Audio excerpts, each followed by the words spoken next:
অবশেষে জানা গেল এইচএসসি 2024 পরীক্ষার ফলাফলের সম্ভাব্য ডেট। এইচএসসি বা সমমানের পরীক্ষার ফলাফল প্রকাশ হতে পারে 15 থেকে 17 অক্টোবরের যে কোনো একদিন।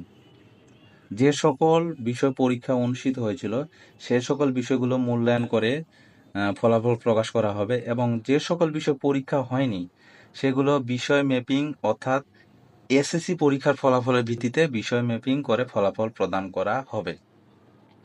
আর যারা যারা মনে করো এসএসসিতে বিজ্ঞান বিভাগে ছিলা, ইন্টারে গিয়ে মানবিক বা ব্যবসায় শিক্ষা নিয়েছো, তাদের জন্য বোর্ডগুলো বিষয় ম্যাপিং নীতিমালা অনুযায়ী নম্বর বিবেচনা করে ফলাফল প্রকাশ করবে।